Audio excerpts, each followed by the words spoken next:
जय हिंद साथियों। शुरुआत करते हैं 16 नवंबर 2024 के डेली करंट अफेयर्स एनालिसिस की। इंटरनेशनल अफेयर सेक्शन की बात करें तो सिम्बाइसिस इंटरनेशनल यूनिवर्सिटी को ओपन किया गया है दुबई नॉलेज पार्क में। तो ये बात आपको याद रखनी है। दुबई नॉलेज पार्क में कौन सा इंस्टीट्यूशन को ओपन किया गया है, इनॉग्रेट किया गया है इंडिया के? तो सिम्बाइसिस इंटरनेशनल यूनिवर्सिटी को याद रखना है आपको नाम, सिम्बाइसिस इंटरनेशनल यूनिवर्सिटी। ठीक है, सिम्बाइसिस इंटरनेशनल यूनिवर्सिटी पे। ठीक है, कहाँ पे? दुबई में। याद रखिएगा, दुबई में नॉलेज पार्क में इसको इनॉग्रेट किया गया है। ठीक है, तो ये अब इंडो यूएई रिलेशंस को एक नया माइलस्टोन प्रोवाइड करेगी। तो ये बात हल्की सी याद रखिएगा कि सिम्बाइसिस इंटरनेशनल यूनिवर्सिटी कहाँ पे इनॉग्रेट की गई है? तो ये इनॉग्रेट की गई है दुबई नॉलेज पार्क में। इसी इवेंट में क्या हुआ है? इसी इवेंट में डॉक्टर एस जयशंकर साहब ने अपनी पुस्तक, अपनी बुक वाई भारत मैटर्स को भी लॉन्च किया है। ठीक है, ये बुक पहले भी आ चुकी है, पर यहाँ पे दुबई में इन्होंने पहली बार लॉन्च किया है। तो ये भी याद रखिएगा कि वाई भारत मैटर्स किसकी बुक है? ये डॉक्टर एस जयशंकर साहब की बुक है, जो मिनिस्टर ऑफ एक्सटर्नल अफेयर्स है। जॉल जीबी मेला इनॉग्रेट किया गया है पिथौरागढ़ में। उत्तराखंड के पिथौरागढ़ में जॉल जीबी मेला को इनॉग्रेट किया गया है। तो ये बात आपको याद रखनी है। जॉल जीबी मेला कहाँ से संबंधित है? तो ये उत्तराखंड के पिथौरागढ़ से संबंधित है। ठीक है, तो ये बात आपको याद रखनी है। आपसे डायरेक्टली ऐसे ही पूछेगा कि जॉल जीबी मेला किस राज्य से संबंधित है? तो ये उत्तराखंड राज्य से संबंधित है। ठीक है, तो बस आपको इतना याद रखना है, इससे ज़्यादा और इसमें कोई इन्फॉर्मेशन पोटेंशियल क्वेश्चंस के लायक नहीं है। ठीक है, इसके बाद बात करते हैं, रीनेमिंग हुई है सराय काले खां की, जो कि दिल्ली में है। सराय काले खां, इसका नाम बदल के रख दिया गया है भगवान बिरसा मुंडा चौक। सराय काले खां चौक का नाम बदल के क्या रख दिया गया है? बिरसा मुंडा चौक। ये कहाँ पे है? ये दिल्ली में है। याद रखिएगा, ये एक इंटरसेक्शन है दिल्ली में। ठीक है, तो ये बात आपको याद रखनी है। दिल्ली का एक इंटरसेक्शन है जिसका नाम है सराय काले खां चौक, उसका नाम बदल के रख दिया गया है भगवान बिरसा मुंडा चौक। भगवान बिरसा मुंडा के बारे में हम लोग ने कल बात की थी, जनजाति गौरव दिवस की चर्चा की थी कि 15 नवंबर 2021 से जनजाति गौरव दिवस मनाया जा रहा है, जो कि कोमैमोरेट करता है बिरसा मुंडा जी की बर्थ एनिवर्सरी को। और कल 150 वर्ष पूरे हुए हैं बिरसा मुंडा जी की बर्थ एनिवर्सरी को। तो ये सारी बातें हमने कल के डेली करंट अफेयर्स में अपनी कर रखी है। फिर बात करते हैं एक नए फ्लावरिंग प्लांट की। तो नए फ्लावरिंग प्लांट की एक स्पीशीज है क्रीनम एंद्रिकम। क्लीनम एंद्रिकम मिली है कहाँ पे? डिस्कवरी की लोकेशन क्या है, कहाँ पे ये डिस्कवरी हुई है नए फ्लावरिंग प्लांट की? तो सपरला हिल्स आंध्र प्रदेश में। ठीक है, अंद्रिकम से नाम समझ में आ रहा है कि आंध्र प्रदेश से है। ठीक है, ये किसकी स्पीशीज है? तो ये फ्लावरिंग प्लांट है। ठीक है, ये बात याद रखिएगा, क्रीनम अंद्रिकम। क्रीनम अंद्रिकम, ठीक है, साइंटिफिक नेम है इनका क्रीनम अंद्रिकम। इनकी फैमिली याद नहीं रखनी, खतरनाक नाम है। ठीक है, डिस्कवरी कहाँ पे हुई है? सपरला हिल्स आंध्र प्रदेश में, जो कि ईस्टर्न घाट में स्थित है। ठीक है, ईस्टर्न घाट में स्थित है, ये बात याद रखिएगा। एनवीडिया और सॉफ्ट बैंक ने मिलकर अनवील किया है दुनिया का पहला एआई और 5G टेलीकॉम नेटवर्क। एआई और 5G telecom network jointly inaugurate किया गया है एनवीडिया और सॉफ्ट बैंक द्वारा। तो ये आपको याद रखना है। ठीक है, एनवीडिया और सॉफ्ट बैंक ने मिलकर अनवील किया है first ever AI and 5G telecom network. ठीक है, तो ये जॉइंट लॉन्च है जिसके अंतर्गत एआई भी होगा और 5G टेलीकॉम नेटवर्क भी होगा। किसने किया है ये? तो एनवीडिया और सॉफ्ट बैंक कॉर्पोरेशन ने किया है। ठीक है, इससे क्या होगा? इससे एआई ड्रिवन कंप्यूटिंग होगी। एआई ड्रिवन कंप्यूटिंग होगी 5G ऑपरेशंस की। ठीक है, ये बात याद रखिएगा, एआई ड्रिवन कंप्यूटिंग होगी 5G ऑपरेशंस की। तो बस आपको इतना याद रखना है कि एआई और 5G telecom network joint launch किसने किया है? एनवीडिया ने और सॉफ्ट बैंक ने। ऑबिचुअरीज की चर्चा करें तो प्रिंस मिकासा है, जो कि ओल्डेस्ट मेंबर रही है जापान की रॉयल फैमिली की, उनका निधन हो गया है। ठीक है, तो ये बात आपको याद रखनी है। प्रिंसेस मिकासा 101 साल की थी और ये जापान की रॉयल फैमिली को बिलोंग करती थी। ठीक है, 101 वर्ष की थी जिनकी और 101 वर्ष की उम्र में इनका निधन हो गया है। इनका नाम है प्रिंसेस मिकासा, याद रखिएगा, प्रिंसेस मिकासा जापान की रॉयल फैमिली से आती है और जापान की रॉयल फैमिली की सबसे वृद्ध महिला थी। ठीक है, सबसे वृद्ध परिजन थी जापान की रॉयल फैमिली की प्रिंसेस मिकासा, जिनका 101 वर्ष की आयु में निधन हो गया है।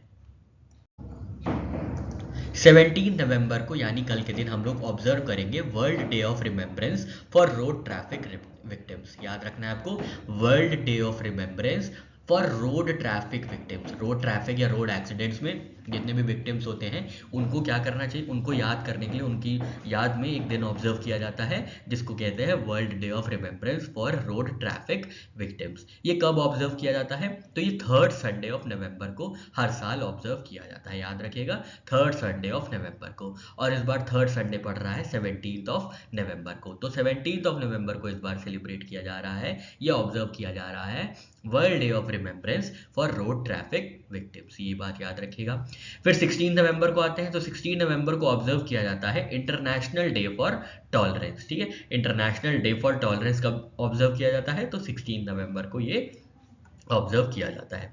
16 नवंबर को ही हम लोग ऑब्जर्व करते हैं नेशनल प्रेस डे, याद रखिएगा, वर्ल्ड प्रेस डे नहीं है, ये नेशनल प्रेस डे है, ठीक है। नेशनल प्रेस डे कब ऑब्जर्व किया जाता है, तो ये 16 नवंबर को ऑब्जर्व किया जाता है। इसका पर्पस क्या होता है, तो ये कॉमेमोरेट करता है establishment of press council of India को। Press council of India establish की गई थी 16 नवंबर 1966 में, तो उसकी याद में उसको श्रद्धांजलि देने के लिए नेशनल प्रेस डे ऑब्जर्व किया जाता है 16 नवंबर को, ठीक है। तो याद रखिएगा, प्रेस काउंसिल ऑफ इंडिया को, प्रेस काउंसिल ऑफ इंडिया के स्टैब्लिशमेंट को कमेमोरेट करने के लिए 16 नवंबर को नेशनल प्रेस डे ऑब्जर्व किया जाता है। प्रेस काउंसिल ऑफ इंडिया की बात करें तो ये 1966 में फॉर्म हुई थी as statutory body to protect freedom and regulate press freedom and regulate ethical standards. फिर ये रीस्टैब्लिश की गई थी प्रेस काउंसिल एक्ट 1978 के अंतर्गत, ठीक है। 1966 में फॉर्म हुई थी, फिर प्रेस काउंसिल एक्ट के अंदर 1978 में फिर से रीस्टैब्लिश की गई थी। थीम बहुत जरूरी होती है, तो थीम देख लेते हैं नेशनल प्रेस डे 2024 की। तो थीम है changing nature of the press. Changing nature of the press इस बार की थीम है नेशनल प्रेस डे की, जो कि ऑब्जर्व किया गया है नवंबर ऑफ 16 को, ठीक है। प्रजनेश गुणेश्वरन ने अनाउंस किया है अपना रिटायरमेंट, तो ये बात याद रखिएगा। प्रजनेश गुणेश्वरन कहाँ से आते हैं, किस खेल से संबंधित है, तो ये टेनिस से संबंधित है। ये इंडिया के टेनिस प्लेयर हैं जिन्होंने अपनी रिटायरमेंट अनाउंस की है, ठीक है। तो याद रखिएगा प्रजनेश गुणेश्वरन, ठीक है। प्रजनेश गुणेश्वरन किससे संबंधित है, तो ये टेनिस खेल से संबंधित है, टेनिस खेल से संबंधित है और इन्होंने अपना रिटायरमेंट अनाउंस किया है। यूनाइटेड नेशंस के एक डेटा सेट से निकल के आया है कि शंघाई, टोक्यो और न्यूयॉर्क जो हैं वो लीडिंग एमिटर्स हैं ग्रीन हाउस गैसेस के, ठीक है। तो ये बात आपको याद रखनी है। कहाँ का डेटा सेट है, तो ये यूनाइटेड नेशंस का डेटा सेट है। क्या है इसके ऑब्जर्वेशंस, तो इन्होंने बताया है, इन डेटा सेट्स की मदद से पता चला है कि शंघाई, टोक्यो और न्यूयॉर्क जो है ये वर्ल्ड के biggest greenhouse gas emitters है, ठीक है। शंघाई में 256 million metric ton greenhouse gas emit की गई है, ठीक है, ये बात याद रखिएगा। उसके बाद है टोक्यो, जहां पे 250 मिलियन मेट्रिक टन एमिट की गई है green house gases. New York city में 160 मिलियन मेट्रिक टन्स एमिट की गई है ग्रीन हाउस गैसेस की। तो यहाँ पे देखिए इंडिया की कोई भी कंट्री नहीं है जहाँ पे इतना ज़्यादा ग्रीन हाउस गैस एमिट होता है, ठीक है। बिगेस्ट एमिशन इंक्रीज में देखिए 22 से 23 के बीच में, तो इनका कहना है कि चाइना, इंडिया, ईरान, इंडोनेशिया और रशिया जो है सॉ द लार्जेस्ट ग्रोथ। सबसे ज़्यादा ग्रोथ एमिशंस की कहाँ देखी गई है, ग्रीन हाउस गैसेज एमिशंस की, तो ये कई कंट्रीज हैं, जैसे चाइना है, इंडिया है, ईरान है, इंडोनेशिया है, रशिया है और कुछ और ऐसे कंट्रीज हैं जहाँ पे लार्जेस्ट ग्रोथ देखी गई है। बिगेस्ट डिक्रीज कहाँ पे है, तो वेनेजुएला में है, Japan, Germany, United kingdom and United states में, ठीक है। तो ये बात आपको याद रखनी कि शंघाई, टोक्यो और न्यूयॉर्क जो है वो वर्ल्ड की leading emitters of greenhouse gases हैं। और थोड़ा सा डेटा भी याद रखिएगा, Shanghai 256 million metric ton greenhouse gases emit कर चुकी है, Tokyo 250 million metric tons, New York city 160 million metric tons greenhouse gas emit कर चुकी है।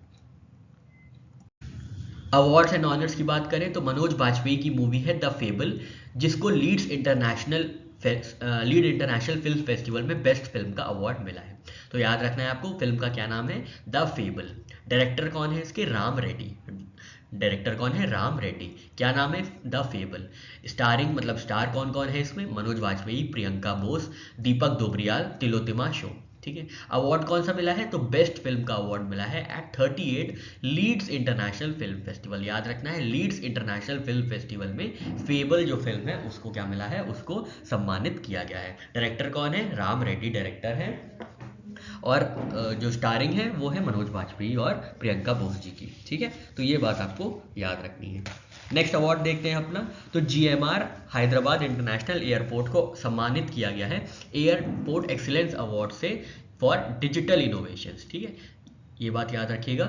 जीएमआर हैदराबाद इंटरनेशनल एयरपोर्ट को सम्मानित किया गया है एयरपोर्ट एक्सीलेंस अवार्ड से, किस फील्ड में? डिजिटल इनोवेशंस की फील्ड में।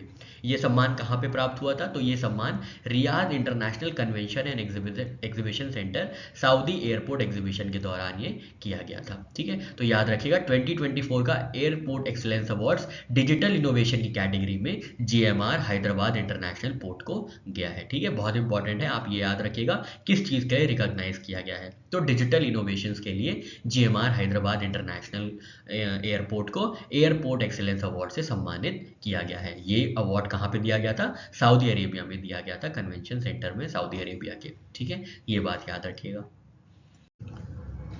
अपॉइंटमेंट्स की बात करें तो तुलसी गाबार्ड जी को अपॉइंट किया गया है यूनाइटेड स्टेट्स का डायरेक्टर ऑफ नेशनल इंटेलिजेंस। बहुत प्रोमिनेंट अपॉइंटमेंट है, ध्यान दीजिएगा। इनको क्या किया गया है? इनको अपॉइंट किया गया है as director of national intelligence. Director of national intelligence किसने अपॉइंट किया है? तो ये अपॉइंट करी गई है US president elect Donald Trump साहब द्वारा, ठीक है। तो आपको ये बात याद रखनी है, डोनाल्ड ट्रंप ने अपॉइंट किया है तुलसी गाबार्ड जी को as director of national intelligence.